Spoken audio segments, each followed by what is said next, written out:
G'day, welcome back to Bud Says Bhagavad Gita with Sadhu Arts. It's a Wednesday morning. This is the fourth talk on chapter 3 of the Bhagavad Gita summarized, Karma Yoga. We've discussed how Arjuna finds himself on the battlefield. Krishna comes and begins to expound how you ought to look around and see your position in life, and that it would be necessary to pick up your bow and do what is necessary to do. Pick up your stethoscope and walk, so as it seems. And Arjuna, in his hesitation, didn't want to really do this because he could not see beyond the physical appearance of things. This is just a bit of a summary once again.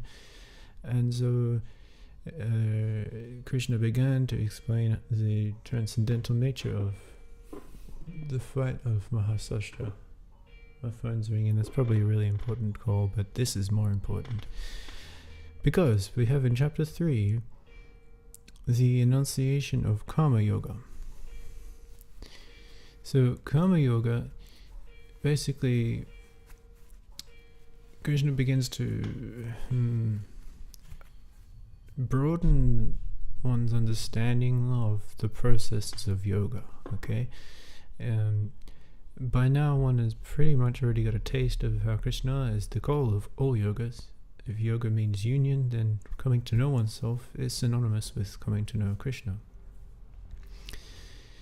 However, Krishna in his wisdom is perfectly aware of the troubles or the difficulties along the way of the path, and how long the path takes for a little bit of progress, and that everybody is different and everybody finds himself in different situations with different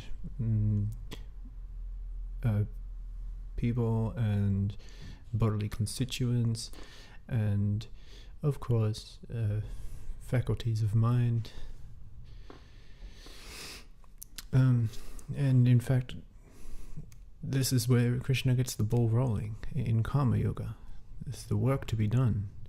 It wasn't until he came along to really expound this idea of karma and enter the Hindu canon when karma and renunciation, karma and reincarnation pretty much had their clarity unfold from this point on. So as I said, he's very aware of the different places where we kick off, as it were, because we have to remember that first quote where Krishna says, never has there been a time when we haven't existed, nor ceased to exist, anybody, you, me, or all these kings. Okay, so whatever, here we are, and we find ourselves in these bodies with these different mental capacities, different cultural salt and pepper, lineages and hair colors and accessibilities to different opportunities for better or worsening one's life. So there's a lot happening. Okay, there's a lot happening, again represented by the family, the teachers, the friends on either side of the battlefield. And so Krishna starts very much from the beginning. The beginning, I wouldn't like to emphasize too much of a time binding orientation, but Karma Yoga, the low levels of Karma Yoga, one can use the Karma Yoga as a kind of methodological approach towards some kind of union with the loving beyond. Okay, and it's the most easiest way in terms of one does it without really knowing. Although it said, actually, to correct myself, bhakti is the most easiest way, it's the most quickest, instant way, but Karma Yoga is the easiest way in terms of there's an ease, because the Chinese, for instance, have a saying of Wu Wei, which is like working without associating oneself with the doer of the action. Right, this is pretty much what Krishna is coming and telling, that one can work and very easily begin to find avenues of liberation within the work, because work can be repetitive, and then, if you're a builder, for instance, building a house, you very quickly come to see that you're not building your own house, right? And in these ways, we find detachment. Eventually, one gets paid, usually 2 weeks later in today's working day, and in that 2 weeks, there is a bit of detachment which flowers, okay? These are all very, I don't see any objective ways that we can come to space ourselves from the actions of our work, because otherwise it's just binding material work, chasing after this to do that, and just watching the bank balance pretty much after every job is done. That kind of stuff is just binding, and it never ends. It's a quality of samsara. What seems to be more clarity and comfort and means of liberation further down the track are actually binding one without awareness. So everyone must engage in some kind of activity in this world, to eat, to find comfort, eventually, to even come across the Dharma. One, in this day and age as well, I say it needs to accumulate some kind of funds to get the ball rolling. And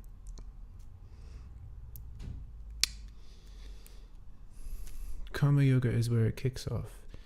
Krishna brings awareness, the awareness that one can remain in Krishna consciousness, by offering an idea to Arjuna, that is to separate oneself from the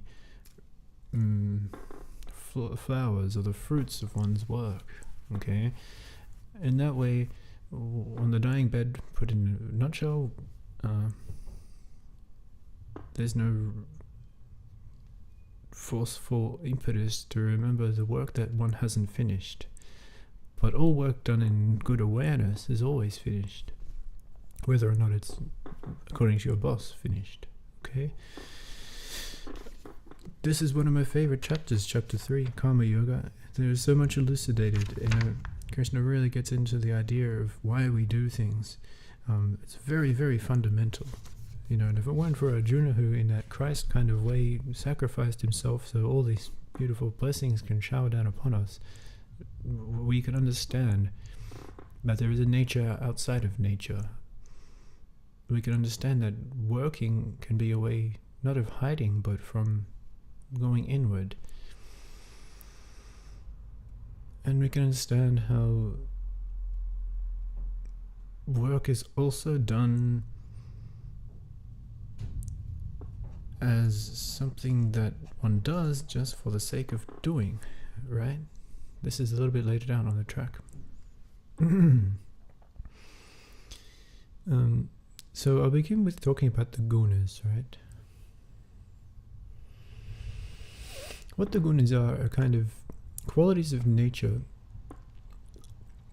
of which the whole universe is built upon. The interaction of the elements of nature, the kind of carriageway of which these forces interact, are the gunas, which are Rajaguna, Tamoguna, Sattva-guna. Krishna is Nirguna, which means not affected by the modes of nature. Laziness, ruled by Lord Shiva.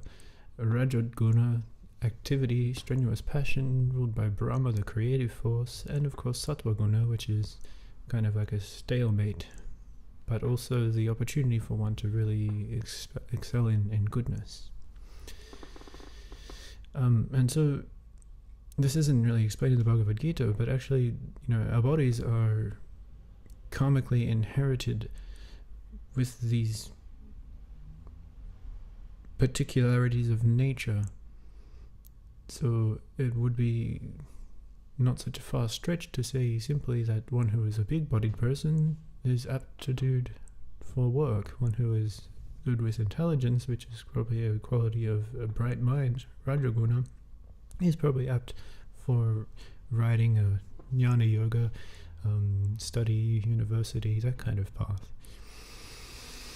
But that's not expressed until chapter 4, 5, and 6 respectively. Krishna says that Karma Yoga, it's the way in. It's the way that one finds what one wants to do. by just going out there and doing it. In the working field, we find, this isn't for me, so I'm going to take a step back and find a path that's more suited to me if that job doesn't offer it. And this is where I heard drop that beautiful quote by Krishna. Quite simply, it's better to do your own duty terribly than to do someone else's perfectly.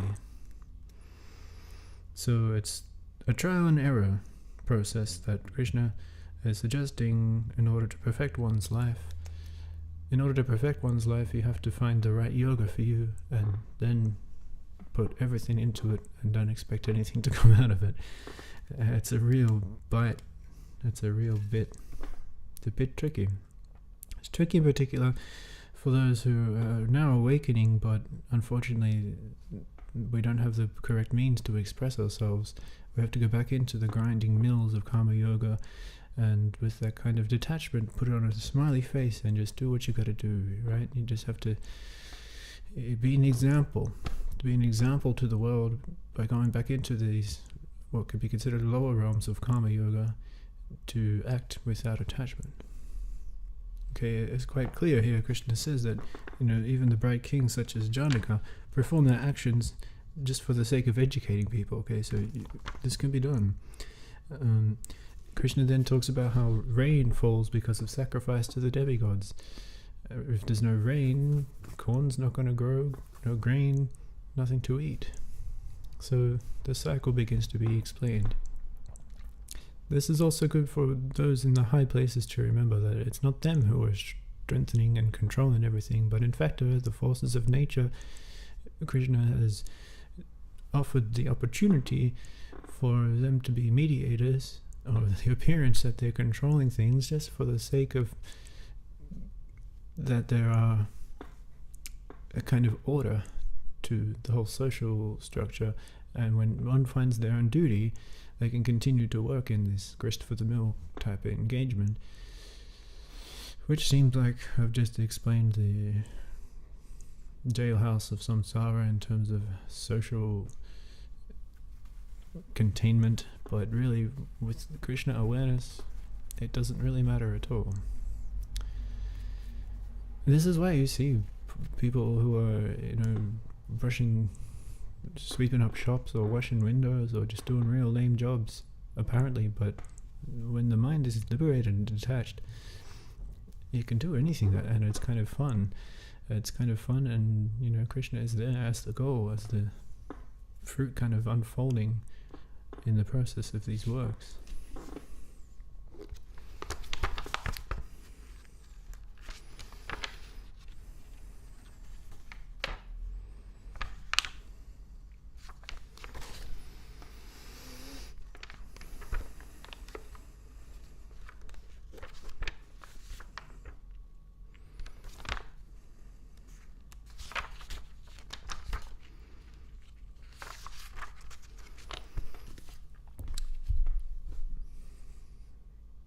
I don't know, I'd like to assume that the bodhisattva ideal sort of springs forth from here, to coming back into the world after the glimpse of brightness, after a doorway of liberation has been observed. To bring that kind of joyousness in requires a kind of skill. To bring that compassion in requires the correct elucidation of method. And so one who is happy and wise and engaged in perfecting one's life in the face of the beauty of nature, of consciousness, whatever, is very simple. Actually, they don't have to work at all, but they do. They do just for the sake of doing something. It's a kind of tongue-in-cheek, well, the system's going to hell, but we're going to do our thing anyway.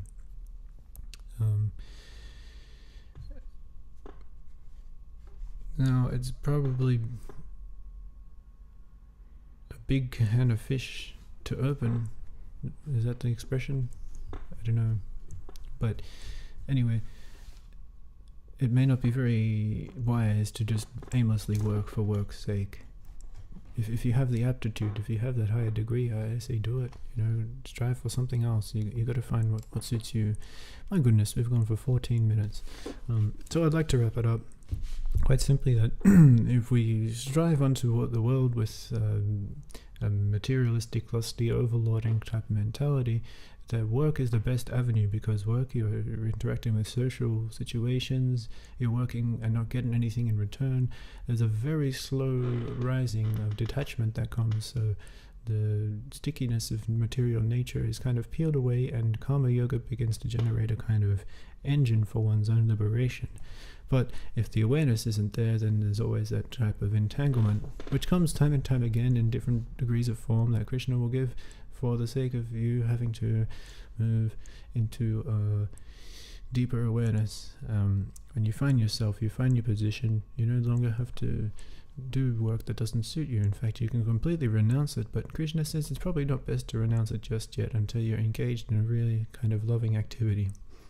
The kind of karma yoga, these fruits can be used for greater things down the path.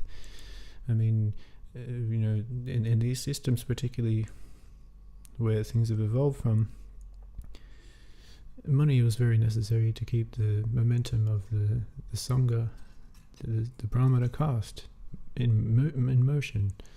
And in very much today, you see people knocking on the doors asking for dana, and that kind of gift that's given isn't just given for the stomach to be pleased, but also for the kind of karma that comes back from a sadhu when one is giving unselfishly the fruits of their actions. So that's karma yoga. It is expounded once again later on. I think it's in chapter 5 actually, where a bit more detachment and it's a kind of transcendental understanding of karma yoga comes after the chapter 4's transcendental knowledge is expounded. So we can understand this chronologically. That's very important. But today we've just discussed the lower levels of karma yoga, and the next stage kind of talks a bit about how karma yoga can be used in a spiritual sense. Many people say, oh, don't worry, if you can't afford this meditation retreat, instead of paying, you can do a bit of karma yoga. Well, you would have already done karma yoga to get there. Once you're in a spiritual place like that, it becomes bhakti yoga, but with the kind of transcendental knowledge of chapter 4. So that's it for today. At 17 minutes, I would wrap it up. I'd like to hear your comments and questions down below. And thank you for tuning in once again to Bite Size Bhagavad Gita. Hari Om Tat Sat.